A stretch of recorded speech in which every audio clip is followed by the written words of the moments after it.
Hello student, आप सभी का केमिस्ट्री पाठशाला में एक बार फिर से स्वागत है। आज हम लोग विलयन में कुछ और इम्पॉर्टेंट टॉपिक्स को देखेंगे, जिसमें पहला टॉपिक है विलेयता। अब ये विलेयता क्या होती है, तो देखिए इसके नाम में विलेय शब्द आ रहा है, यानी विलेयता का संबंध विलेय से होता है। क्या करना होता है इसमें? अगर आपको किसी विलेय पदार्थ की विलेयता निकालनी है तो आप किसी भी विलायक का 100 ग्राम ले लीजिए। ये जो मैं 100 ग्राम ले रहा हूँ, ये किसका ले रहा हूँ? ये मैं ले रहा हूँ विलायक का। अब आपने 100 ग्राम विलायक ले लिया है, इसमें किसी भी विलेय पदार्थ की जितनी अधिकतम मात्रा, यानी ज़्यादा से ज़्यादा जितनी मात्रा आप घोल पाएंगे, वही इस पदार्थ की विलेयता कहलाएगी। जैसे मान लीजिए 100 ग्राम विलायक में इस विलेय का 20 ग्राम घुल गया, तो इसकी विलेयता कितनी होगी? 20 ग्राम प्रति 100 ग्राम विलायक होगी। ठीक है, तो किसी भी विलेय की वह अधिकतम मात्रा जो 100 ग्राम विलायक में घुलकर संतृप्त विलयन बना सकती है, उस पदार्थ की विलेयता कहलाती है। इसकी परिभाषा ऐसे लिखी जाती है, देखिए यहाँ पे लिखा हुआ है, किसी विलेय पदार्थ की वह अधिकतम मात्रा जो निश्चित ताप पर विलायक के 100 ग्राम में घुलकर संतृप्त विलयन बनाती है, उस पदार्थ की विलेयता कहलाती है। ठीक है, अब ये भी पूछता है प्रश्न कि विलेयता को प्रभावित करने वाले कारक कौन कौन से हैं। तो देखिए, विलेयता को प्रभावित करने के लिए हमारे पास केवल 3 कारक होते हैं, एक ताप, एक दाब और एक क्या होती है? सांद्रण, जिन पर विलेयता निर्भर करती है। अब जब आप विलेयता समझ गए तो एक बहुत इंपॉर्टेंट टॉपिक आता है, जो कि यूपी बोर्ड में बहुत बार इससे जुड़े हुए नियम पूछे गए हैं, प्रश्न पूछे गए हैं। वो है गैसों की द्रव में विलेयता संबंधी हेनरी का नियम। अब ये हेनरी का नियम किसके लिए है?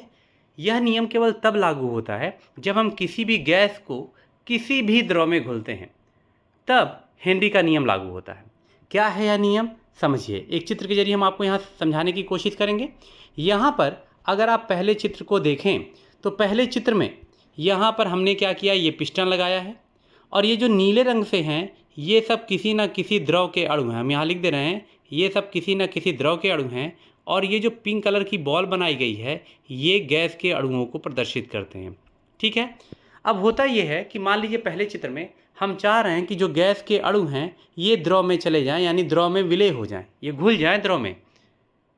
तो इसके लिए हमने क्या किया है, पिस्टन पे दाब लगाना शुरू किया है। अब देखिए, जब हम पिस्टन पे दाब लगाएंगे तो पिस्टन कहाँ आएगा? नीचे। जब पिस्टन नीचे की ओर आएगा तो पिस्टन का दाब किस पर लगेगा? गैस के अणुओं पे। और जब गैस के अणुओं पे दाब लगेगा तो गैस के अणु भी दाब लगाएंगे द्रव पर, और फिर द्रव अवस्था में चले जाएंगे। तो दूसरे चित्र में आप अगर देखें तो दूसरे चित्र में पिस्टन जैसे ही नीचे आया, देखिए पहले पिस्टन इतनी पे था, अब पिस्टन यहाँ आ गया है। यानी जैसे ही पिस्टन नीचे आया तो आपको साफ दिखाई दे रहा है कि पहले जहाँ गैस के अणु द्रव में कम घुल रहे थे, वहाँ पर अब गैस के अणु बहुत ज़्यादा घुल रहे हैं। इसका ये मतलब है कि जैसे जैसे हम दाब बढ़ा रहे हैं, वैसे वैसे गैस की विलेयता भी बढ़ रही है। इस संबंध में हेनरी ने ये कहा था कि स्थिर ताप पर किसी भी गैस का जो द्रव्यमान होता है वो अनुक्रमानुपाती होता है दाब के। इसका मतलब जितना ज़्यादा से ज़्यादा दाब आप लगाएंगे, उतना ही ज़्यादा गैस क्या होगी? विलेय होगी। ये हेनरी का पहला नियम। ठीक है, अब यहाँ पर अगर आप इसको लिखना चाहें तो लिखेंगे यम बराबर क्या हो जाएगा? अनुक्रमानुपाती का चिन्ह हटेगा तो के आएगा, और क्या आ जाएगा? पी। ये हेनरी का नियम हो गया। ये हेनरी के नियम का पहला रूप है। यम बराबर के पी, एक सूत्र भी आपको मिल गया। अब आप ज़रा सोचें कि अगर आप दाब को बढ़ाएंगे तो जितना ज़्यादा आप दाब गैस पर लगाएंगे, उतनी ज़्यादा मात्रा में गैस विलेय होगी, यानी ज़्यादा घुलेगी। अब ये बताइए, अगर द्रव में विलेय ज़्यादा यानी गैस ज़्यादा घुलेगी, गैस का मात्रा बढ़ेगा तो गैस के मोल भी बढ़ेंगे, और अगर गैस के मोल भी बढ़ेंगे तो गैस का मोल प्रभाज भी बढ़ जाएगा। इसका साफ मतलब है कि जैसे जैसे आप दाब बढ़ा रहे हैं, वैसे वैसे द्रव में उस गैस का मोल प्रभाज भी क्या हो रहा है? बढ़ रहा है। यानी गैस का मोल प्रभाज उस पर लगाए गए दाब के क्या होता है? अनुक्रमानुपाती होता है। अगर आप यहाँ से समीकरण को लिखेंगे तो ये हो जाएगा P बराबर, अब यहाँ पर आ जाएगा KH इंटू क्या हो जाएगा? चाई, और यहाँ पे चाई जो है वह गैस की विलेयता हो जाएगी। तो यहाँ पर हेनरी के 2 स्टेटमेंट हैं। देखिए, पहले स्टेटमेंट में यही बताया गया है कि अगर आप गैसों की द्रव में विलेयता के संबंध में हेनरी के नियम को देखेंगे तो उसमें साफ कहा गया है कि किसी स्थिर ताप पर किसी भी विलायक के एकांक आयतन में विलेय गैस का जो द्रव्यमान होता है वो गैस के दाब के क्या होता है? समानुपाती होता है। जैसा कि चित्र में आपने जितना दाब पिस्टन से गैस पर लगाया है उतना ही दाब गैस ने द्रव पर लगाया है और उसमें जाकर के वह गैस घुल गई है, यानी गैस का द्रव्यमान अनुक्रमानुपाती तक इसके दाब के, और बाद में यहाँ पे यम बराबर के इंटू पी आएगा, जहाँ के हमने एक स्थिरांक माना है। ठीक है, अब मान लेते हैं कि गैस की विलेयता को आप लिखना चाह रहे हैं चाई के फॉर्म में। चाई क्या है? मोल प्रभाज है गैस का। तो अगर आप ऐसा करते हैं, यदि हम गैसों की विलेयता को मोल प्रभाज के रूप में व्यक्त करते हैं, तो देखिए फिर आपको हेनरी के नियम का दूसरा रूप मिलेगा कि किसी भी गैस द्रव के विलयन में विलयन की सतह पर गैस द्वारा जितना दाब उत्पन्न किया गया है वो विलयन में उपस्थित गैस के मोल प्रभाज के क्या होता है? अनुक्रमानुपाती होता है। मतलब उस गैस ने जितना दाब विलयन पर या द्रव पर लगाया था घुलने के लिए, उतनी ज़्यादा मात्रा में गैस घुली, और जैसे जैसे गैस की मात्रा बढ़ेगी उसके मोलों की संख्या भी बढ़ जाएगी और उसका मोल प्रभाज भी बढ़ जाएगा। इसका मतलब गैस ने जो दाब लगाया था उसके उसी क्रम में उसका मोल प्रभाज भी क्या हो गया है? बढ़ गया है। और यहाँ से फिर क्या हो जाएगा? P बराबर हो जाएगा KH इंटू चाई, जहाँ P गैस का दाब है और चाई उसी गैस का मोल प्रभाज है। तो देखिए यहाँ पर हमको ये भी सूत्र मिल गया। तो हेनरी के नियम से हमको दो सूत्र मिलते हैं। पहला, यम बराबर एक सूत्र आपको मिला है K इंटू पी, और दूसरा सूत्र हमारे पास हो जाएगा वो है P बराबर KH इंटू चाई। इन दोनों पर ही प्रश्न पूछे जाते हैं। अभी इन प्रश्नों को भी हम सॉल्व करेंगे, लेकिन उससे पहले कुछ और चीज़ें भी जानिए। यहाँ पर जो हेनरी नियतांक है, इसके नाम को अगर आप देखिएगा तो ये मत जानिएगा कि हेनरी नियतांक मतलब होता है कि इसकी वैल्यू फिक्स रहेगी। नहीं, अलग अलग गैसों के लिए हेनरी नियतांक का मान अलग अलग होता है। जैसे ऑक्सीजन गैस के लिए हेनरी नियतांक का मान कुछ और होगा, तो कार्बन डाइऑक्साइड गैस के लिए, नाइट्रोजन गैस के लिए, इन सब गैसों के लिए हेनरी नियतांक के मान भिन्न भिन्न होते हैं। एक खास चीज़ अगर आप देखें इस सूत्र से, तो यहाँ पर अगर मैं KH निकालना चाहूँ तो इस सूत्र से KH बराबर हो जाएगा P डिवाइडेड बाई क्या हो जाएगा? चाई। इसका साफ मतलब ये हो रहा है कि यहाँ पर हेनरी नियतांक का गैस के मोल प्रभाज से या गैस की विलेयता से व्युत्क्रमानुपात चल रहा है। इसका मतलब हेनरी नियतांक का मान जैसे जैसे बढ़ेगा वैसे वैसे मोल प्रभाज का मान क्या होता जाएगा? कम होता जाएगा। अब हेनरी नियतांक के बारे में एक और चीज़ जानिए कि जैसे जैसे आप ताप बढ़ाएंगे हेनरी नियतांक का मान भी बढ़ता जाता है। तो याद रखिएगा, अगर आप ताप बढ़ाएंगे तो हेनरी नियतांक का मान बढ़ेगा, और अगर हेनरी नियतांक का मान बढ़ेगा तो गैस का मोल प्रभाज कम होता जाएगा, यानी गैस की विलेयता भी कम होती जाएगी। तो इस चीज़ को नोट करके यहाँ पे मैंने लिख भी दिया है, बोर्ड में बहुत पूछा जाता है। तो देखिए यहाँ पर बताया है कि हेनरी नियतांक का मान भिन्न भिन्न गैसों के लिए भिन्न भिन्न होता है।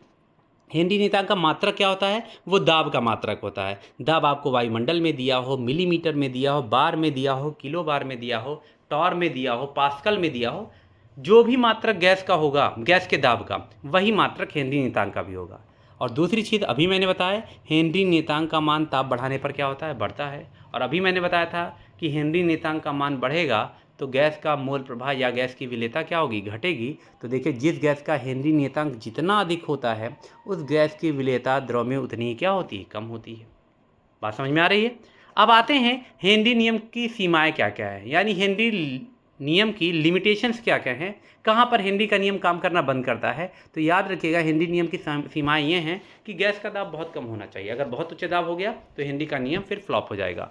ताप बहुत ज़्यादा नहीं होना चाहिए।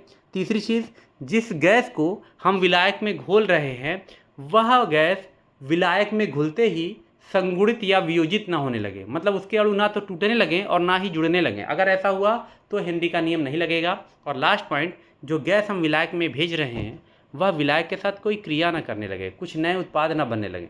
जैसे अगर आपसे क्वेश्चन पूछ लेता है कि अमोनिया का जल में घुलना, जब अमोनिया को हम जल में घुलते हैं तो यहाँ पर हेनरी का नियम क्यों नहीं लागू होता है? क्योंकि देखिए जब आप अमोनिया को जल में घोलेंगे तो अमोनिया और जल का सूत्र क्या होता है? H2O, जिसको मैं HOH करके लिख दे रहा हूँ। अब जब आप अमोनिया को जल में घोलेंगे तो ये NH3 और H मिलकर बना लेंगे NH4, और ये हो जाएगा पीछे OH, यानी NH4OH हो गया। तो इसका साफ मतलब है कि अमोनिया जल में घुल गई और एक नए पदार्थ का निर्माण कर ली क्रिया करके, NH4OH। अगर गैस क्रिया करेगी तो हेनरी का नियम उस पर लागू होने वाला नहीं है। इसी वजह से हेनरी का नियम अमोनिया गैस पर लागू नहीं होता है। अब हेनरी नियम के उपयोग क्या हैं? जैसा कि मैंने अभी भी बताया था कि अगर आपको गैस का ज़्यादा द्रव्यमान घोलना है तो आपको दाब ज़्यादा लगाना पड़ेगा, या गैस की जो विलेयता होती है वो दाब के अनुक्रमानुपाती होती है। अब जो सॉफ्ट ड्रिंक है जिसमें CO2 गैस भरी होती है, कंपनियां चाहती हैं कि CO2 गैस उसमें ज़्यादा भरी रहे, तो उसके लिए वो क्या करेंगी, उसको CO2 गैस को सॉफ्ट ड्रिंक में भरते समय उसके ढक्कन को हाई प्रेशर पे बंद करती हैं, क्योंकि प्रेशर जितना हाई होगा उस गैस की विलेयता भी उतनी क्या होगी, ज़्यादा होगी। दूसरी चीज़ है, गहरे समुद्र में जो गोताखोर जाते हैं वो क्या करते हैं, वो अपने साथ जो ऑक्सीजन सिलेंडर ले जाते हैं उसमें केवल ऑक्सीजन नहीं होता है बल्कि ऑक्सीजन और हीलियम का मिश्रण होता है, कुछ मात्रा में नाइट्रोजन भी होता है। पहले क्या होता था कि पहले जो गोताखोर जाते थे वो अपने साथ ऑक्सीजन और नाइट्रोजन का मिश्रण, यानी जो हवा हमारे आसपास होती है अगर उसको भर के ले जाएं, अगर हम ऑक्सीजन और नाइट्रोजन का मिश्रण ले जाएं तो सबको मालूम है कि नाइट्रोजन का परसेंटेज बहुत ज़्यादा होता है, अप्रॉक्सीमेटली 78%, और ऑक्सीजन हमारे पास 21% होता है। ठीक है। अब गोताखोर अगर एक सामान्य वायु ले करके गए, गहराई तक गोता लगाएंगे, तो गहराई में जाने के बाद जब वो सांस लेंगे तो देखिए यहाँ पर नाइट्रोजन का परसेंटेज ज़्यादा है। इसका साफ मतलब है कि कहीं ना कहीं नाइट्रोजन का मोल प्रभाज भी ज़्यादा होगा, और अगर नाइट्रोजन का मोल प्रभाज ज़्यादा है तो वो दाब भी ज़्यादा लगाएगा हेनरी के नियम से। इसका साफ मतलब है कि नाइट्रोजन गैस हमारी बॉडी में ज़्यादा घुलेगी। तो आप गहराई तक गोता लगा रहे हैं तो ऑक्सीजन के साथ साथ हमारी बॉडी में नाइट्रोजन भी घुल रही है और नाइट्रोजन ज़्यादा घुल रही है। लेकिन दिक्कत तब होगी जब वापस ये गोताखोर सतह पे लौटेंगे, तो सतह पे लौटते समय दाब घट जाएगा नाइट्रोजन का, और इस वजह से वह गैस, नाइट्रोजन गैस जो हमारे शरीर में रुधिर में घुली हुई थी, वह शरीर से बाहर निकलने की कोशिश करेगी, तेज़ी से निकलने की कोशिश करेगी। इस वजह से नसों में दबाव बढ़ जाता है। कई बार गोताखोर असहनीय दर्द का सामना करते हैं, बेहोश हो जाते हैं, और कुछ केसों में मृत्यु भी हो जाती है। तो ऐसा ना हो, इसके लिए वैज्ञानिकों ने अब ऑक्सीजन और हीलियम के मिश्रण का प्रयोग करना शुरू कर दिया। उससे फ़ायदा क्या है? उससे फ़ायदा ये है कि पहला चीज़, हीलियम हमारे ब्लड में अगर घुल भी जाती है तो हमको नुकसान नहीं पहुंचाती है, और दूसरा, हीलियम के अणु जो होते हैं वो बहुत छोटे होते हैं। ये अगर नसों में गए हैं ना, तो ये जब सतह पे गोताखोर आएंगे तो इनको निकलने में दिक्कत नहीं होती, जल्दी से निकल जाते हैं। लेकिन नाइट्रोजन के अणु बड़े होते हैं, जब वो नसों से निकलते हैं तो वो रुधिर के प्रवाह को डिस्टर्ब करते थे, जिससे असहनीय पीड़ा, बेहोशी या मृत्यु का सामना करना पड़ता था गोताखोरों को। अगला है, फेफड़ों में ऑक्सीजन और CO2 का आदान प्रदान, वो भी हेनरी के नियम से होता है। जैसे मान लीजिए कि फेफड़े में, ये सपोज करते हैं कि यहाँ पर ये फेफड़ा है, ठीक है। इस फेफड़े में अगर आपने ताज़ा ऑक्सीजन खींचा है तो फेफड़े में ऑक्सीजन का दाब ज़्यादा होगा, और बगल में जो नस है उस नस में अभी ऑक्सीजन नहीं, तो वहाँ पे दाब कम होगा। अब ये ऑक्सीजन क्या करेगी, उच्च दाब के कारण ये दाब लगाते हुए ब्लड में घुल जाएगी, और इस तरीके से वो शरीर के विभिन्न भागों में पहुँच जाएगी। इसी तरीके से मान लेते हैं कोई दूसरी नस है जो यहाँ पर CO2 लेके आई है। अब नसों में CO2 बहुत ज़्यादा है, ऑक्सीजन नहीं है, तो CO2 गैस जब ज़्यादा होगा तो प्रेशर भी ज़्यादा लगाएगा, और वो फिर फेफड़ों की ओर आएगा दाब लगाते हुए, और बाद में फेफड़ों के रास्ते वो बाहर चला जाएगा। तो ऑक्सीजन और CO2 का जो आदान प्रदान होता है वो भी हेनरी के नियम पर होता है। अब ये देता है कई बार क्वेश्चन कि गैसों की विलेयता ताप बढ़ाने पर क्या होगी। तो देखिए, आपको एक क्लियर चीज़ मैं बता दूं कि जब आप किसी भी गैस को द्रव में घोलते हैं, अगर आप कोई भी गैस लेते हैं, मान लीजिए हमने यहाँ पे ये द्रव है, इसमें हम किसी गैस को घोलना चाह रहे हैं, सपोज़ करिए हम इस गैस को घोलना चाह रहे हैं। अगर ये गैस घुलेगी ना, तो किसी भी गैस का द्रव में घुलना ये हमेशा ऊष्माक्षेपी क्रिया होती है। जब भी कोई गैस अगर घुल रही है तो वो ऊष्मा निकालती है। इसका साफ मतलब है उस गैस को ऊष्मा नहीं चाहिए, वो खुद ऊष्मा निकाल रही है। और अगर वो ऊष्मा निकाल रही है, उसको ऊष्मा नहीं चाहिए और गलती से आपने ताप बढ़ा दिया, तो ताप बढ़ाने पर क्या होगा, गैस की विलेयता घट जाएगी। अगर कोई बच्चा कह रहा है कि कैसे घट जाएगी, तो देखिए हम एक चित्र के जरिए इसको समझा सकते हैं। चलिए मान लेते हैं ये कोई द्रव है, ठीक है, ये द्रव है और इसमें कुछ गैस के ये अणु थे, ये देखिए ये गैस के अणु हैं। अब आपने क्या किया, ताप बढ़ा दिया, इसको गर्म किया।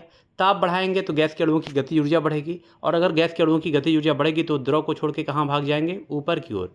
इसका मतलब है कि द्रव में गैस कम घुली हो जाएगी, बाकी सभी गैसें उड़ जाएंगी। और यही वजह है कि जब द्रव में गैस कम रह जाएगी तो गैस की विलेयता भी क्या होगी, घट जाएगी। ठीक है। तो कई बार ये भी क्वेश्चन पूछ लेता है बोर्ड में, तो इस चीज़ को भी ध्यान में रखेंगे। देखिए दिया है कि गैसों की जो द्रव में विलेयता होती है वो कैसी क्रिया होती है, ऊष्माक्षेपी क्रिया होती है। और लाशा तेलिए के नियमानुसार अगर आप ताप बढ़ा देंगे तो गैसों की द्रव में विलेयता भी क्या होगी, घट जाएगी। बात समझ में आ रही है। अब इस चीज़ को अगर लाशा तेलिए के नियम से समझना हो तो देखिए आप इसको समझ सकते हैं। ये देखिए मैंने यहाँ पर लिया है गैस और मैं गैस को यहाँ पर द्रव में घोल करके ये मैंने बना दिया विलयन, बन गया। और अभी मैंने बताया था कि जब भी विलयन बनेगा तो साथ ही साथ क्या निकलेगी, ऊष्मा। तो यहाँ क्या निकल गई है, ऊष्मा निकल गई है। ठीक है। अब अगर आप ध्यान दें तो इस साइड में ऊष्मा निकल रही है, इसका मतलब इस साइड का ताप क्या है, अधिक है। इस साइड ताप क्या है, अधिक। ठीक। इसका मतलब इस साइड ताप को क्या माना जाएगा, कम माना जाएगा। अब आप कह रहे हो कि हम ताप बढ़ाएंगे, तो देखिए आपको लाशा तेलिए का नियम बताया गया होगा कि आप जो भी परिवर्तन करते हैं साम्यावस्था उसका विरोध करती है। मतलब अगर आप ताप बढ़ाएंगे तो साम्यावस्था उधर विस्थापित होगी जिधर ताप कम हो। तो आप देखिए ताप बढ़ाने पर साम्यावस्था किधर विस्थापित होगी, जिधर ताप कम है। और किधर ताप कम है, बाईं तरफ। इसका मतलब वो बाईं तरफ विस्थापित होगी। और बाईं तरफ विस्थापित होने का मतलब है कि विलयन में से गैस और द्रव, ये देखिए जब इधर विस्थापित होगी तो गैस और द्रव दोनों क्या हो जाएंगे, अलग हो जाएंगे और गैस यहाँ से उड़ जाएगी। इसीलिए गैस की द्रव में विलेयता घट जाती है। अब इसके बाद इन पर कुछ प्रश्न आते हैं। प्रश्न आने से पहले आपके दिमाग में होना चाहिए कि हमको हेनरी के नियम से दो सूत्र मिले हैं। एक यम बराबर क्या मिला, के इंटू पी, जहाँ यम गैस का द्रव्यमान है। अगर हमको गैस का द्रव्यमान देगा तो हम इस सूत्र से लगाएंगे। और अगर कहीं पर P बराबर के एच इंटू चाई, यानी अगर आपसे गैस की विलेयता पूछा तो गैस की विलेयता ज़्यादातर मोल प्रभाज के रूप में ही व्यक्त की जाती है। तो अगर हमसे कहीं पे विलेयता पूछेगा या विलेयता देगा तो हम मोल प्रभाज यानी दूसरे सूत्र का पालन करेंगे। अब आइए यहाँ देखते हैं पहला प्रश्न क्या दिया है। देखिए यहाँ दिया 6.56 गुणे 10⁻³ ग्राम एथेन युक्त एक संतृप्त विलयन में एथेन का आंशिक दाब दिया है और कह रहा है कि यदि विलयन में एथेन का ग्राम बदल दें तो आंशिक दाब बताइए। तो देखिए क्वेश्चन बहुत आसान है। आपको यहाँ पे आंशिक दाब, एथेन का आंशिक दाब दिया यानी P दिया है। P बराबर कितना दिया, एक बार दिया है। और गैस का देखिए यहाँ पे द्रव्यमान भी दिया है।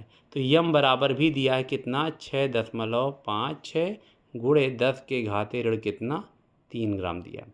अब आप बताइए यम और P दिया है तो यहाँ आप सूत्र लगा लेंगे यम बराबर के इंटू पी। अब आप बताएं कि यहाँ पर आपको यम का मान पता है और साथ ही साथ P का मान पता है, तो यहाँ से K का मान निकल जाएगा। ठीक है। अब K चूँकि गैस वही है तो K का मान बदलेगा नहीं, K निकल गया। उसके बाद प्रश्न की दूसरी शर्त यह है कि अगर हम द्रव्यमान बदल दें, तो चलिए द्रव्यमान बदल दीजिए। इस बार यम का मान कितना रखेंगे, 5 गुणे 10⁻² रख दीजिए। ठीक है। K का मान आपको पता है, चलिए यहाँ से जो K का मान पता होगा वो भी हम लिख देंगे। और अब कह रहा है कि P निकालिए, तो आप बताइए P निकालना है। अब फिर से अगर हम यही सूत्र लगा दें, क्या, यम बराबर के इंटू पी। यम पता है, के पता है, तो पी पता हो जाएगा कि नहीं हो जाएगा, पी भी पता हो जाएगा। पी का मात्रक क्या होगा, पी का मात्रक वही होगा जो पहले समय में गैस का आंशिक दाब था वो बार में था। तो हमारा ये भी आंसर किस में आएगा, बार में। लिखने का क्या तरीका है वो आप देख लेते हैं। देखिए सबसे पहले वही किया है कि उसने क्या किया, एथेन का जो द्रव्यमान दिया था, प्रेशर दिया था, सूत्र लगाया और देखिए यहाँ से K का मान निकाल लिया। जो मैंने कहा था कि आपको K का मान पता चल जाएगा। फिर देखिए एथेन का द्रव्यमान यहाँ बदला गया, P निकालना है, आप सूत्र लगाओ। आपको यम का मान पता है, देखिए आपने यम का मान रख दिया, K का मान पता था, K का मान रख दिया। और उसके बाद देखिए यहाँ P जो है, P बराबर करके यहाँ सॉल्व करेंगे और ये हमारा आंसर आ जाएगा। अब यहाँ मात्रक बार क्यों है, क्योंकि गैस का पहले आंशिक दाब भी बार में दिया था, इसलिए यहाँ पर दूसरा आंशिक दाब भी बार में होगा। ठीक है। आते हैं अगले प्रश्न पर।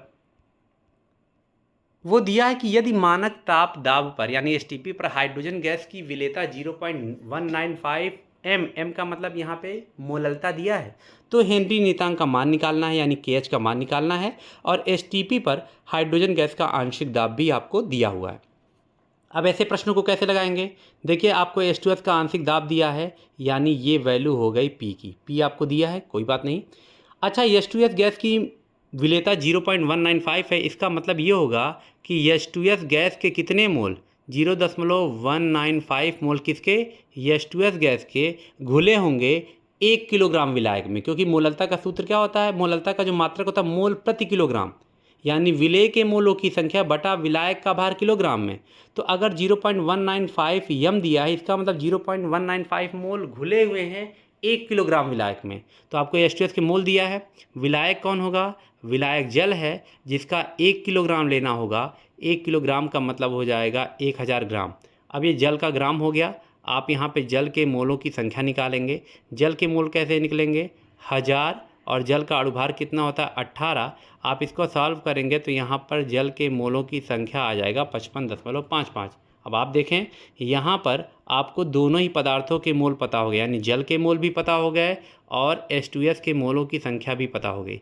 आप इन दोनों को अगर जोड़ेंगे तो इन दोनों को जोड़ने पर जो कुल मोलों की संख्या आएगी वो मान लेते हैं आएगी 55.745। आप दोनों के मोल जोड़ेंगे तो विलियन में कुल मोलों की संख्या 55.745 होगी। अब आपको क्या करना है? यहाँ पर गैस का मोल प्रभाज निकालना है। क्यों मोल प्रभाज निकालना है? क्योंकि हेनरी नियतांक के सूत्र को याद कीजिए। तो हेनरी नियतांक का सूत्र था P बराबर KH इंटू चाई। तो आपको P तो दिया है क्वेश्चन में, देखिए यहाँ पे P दिया हुआ है, लेकिन आपको चाई यानी गैस का मोल प्रभाज निकालना है। तो आप बताइए मैं H2S गैस का मोल प्रभाज कैसे निकालूंगा? अगर मुझे H2S गैस का मोल प्रभाज निकालना है तो ये बराबर हो जाएगा H2S के मोलों की संख्या। कितना है H2S के मोल? ये है 0.195 और यहाँ पर कुल मोलों की संख्या ये दिया हुआ है, भाग करेंगे और यहाँ पर हमको H2S का मान प्राप्त हो जाएगा, यानी आपको इस गैस का मोल प्रभाज प्राप्त हो जाएगा। अब आप बताएं, आपको गैस का मोल प्रभाज भी पता है, आपको गैस का यहाँ पर आंशिक दाब यानी P का मान भी पता है। अगर P हमको मालूम है और चाई मालूम है तो क्या हेनरी नियतांक का मान नहीं निकल सकता है?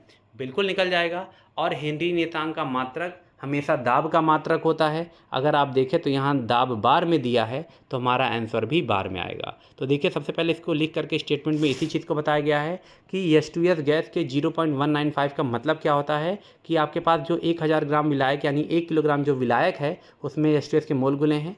तो देखिए यहाँ H2O का भार मैंने निकाला, अणु भार निकाला और H2O के मोलों की संख्या निकल गई। अच्छा, H2O के मोलों की संख्या निकल गई तो विलियन में कुल मोलों की संख्या कितनी निकल गई? दोनों को जोड़ दिया। फिर हमने देखिए H2S गैस का मोल प्रभाज निकाल लिया जो कितना आया, और गैस का दाब आपको दिया ही था पहले से ही। इसके बाद आप हेनरी का नियम लगाएंगे। हेनरी के सूत्र को जैसे ही आप लगाते हैं आपको देखो यहाँ पर KH का मान मिल जाएगा। KH का मात्रक हमेशा दाब का मात्रक होता है। चूँकि यहाँ दाब बार में दिया था इसलिए हेनरी नियतांक का भी मान क्या होगा? दाब के मात्रक के रूप में होगा जो कि बार है। ठीक है, अगला प्रश्न आता है, वो दिया हुआ है कि 298 केल्विन पर मीथेन का बेंजीन में हेनरी नियतांक। ठीक है, तो आपको हेनरी नियतांक यानी ये जो मान दिया है वो किसका मान दिया है? KH का मान दिया है। ठीक है, KH दे दिया है। अब कह रहा है 298 केल्विन ताप तथा 760 मिलीमीटर दाब पर मीथेन की बेंजीन में विलेयता निकालनी है।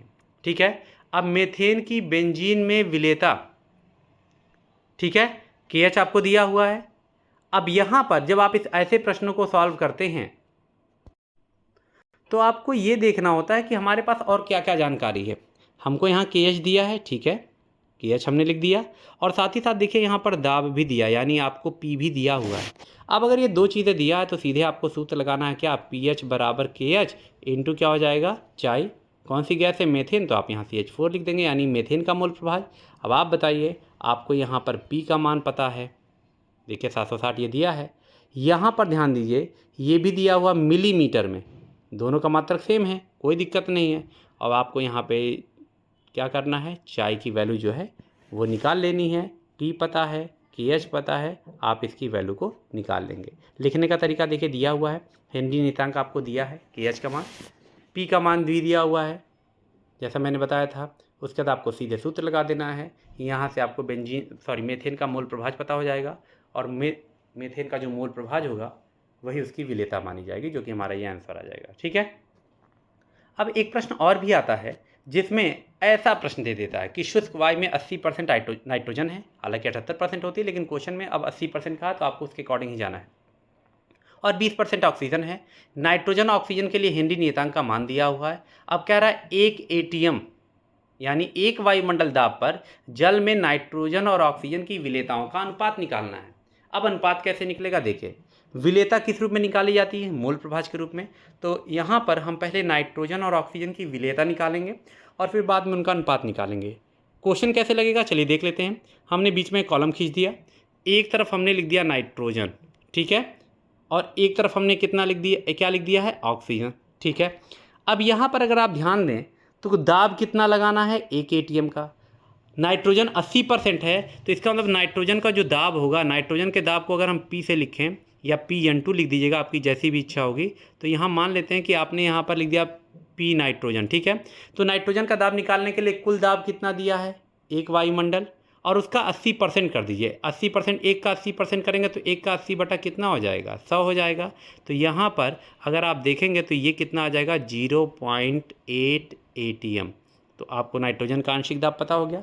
इसी तरीके से आप ऑक्सीजन का भी आंशिक दाब निकालेंगे तो यहाँ लिखेंगे PO2 बराबर, कुल दाब कितना दिया था, वो दिया था 1 वायुमंडल। नाइट्रोजन कितना है, 20%, तो यानी वो अपने परसेंट का तो दाब लगाएगा, यानी 20% करेंगे तो यहाँ पर वैल्यू आ जाएगी 0.2 ATM, ठीक है। अब दोनों गैसों का आपको दाब पता हो गया, ठीक है। अब यहाँ पर देखिए नाइट्रोजन और हाइड्रोजन के लिए, नाइट्रोजन और ऑक्सीजन के लिए हेनरी नियतांक का मान दिया है। पहले वाले के लिए KH का मान कितना दिया, 9.2 इंटू 9.12 इंटू 10⁻⁴ मिल ATM दिया हुआ है, ठीक है। इसके लिए जो दिया है हेनरी नियतांक का मान यानी KH का मान दिया है, वो दिया है 4.56 और गुणे कितना दिया है, 10⁻⁴ वायुमंडल, ये दिया है।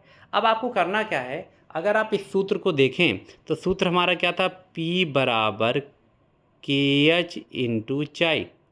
तो आप बताइए, अगर मैं नाइट्रोजन की बात करता हूँ, ध्यान दीजिएगा, अगर मैं नाइट्रोजन की बात करता हूँ तो नाइट्रोजन का देखिए दाब पता है, हेनरी नियतांक भी पता है, देखिए यहाँ अभी पता हुआ है। तो आप यहाँ से नाइट्रोजन की विलेयता निकाल लेंगे। ठीक इसी प्रकार से अगर ऑक्सीजन के लिए भी यही सूत्र निकालें तो देखिए ऑक्सीजन के लिए प्रेशर पता है, ठीक, हेनरी नियतांक का मान भी पता है, तो इसका मतलब यहाँ से ऑक्सीजन का भी चाई निकल जाएगा।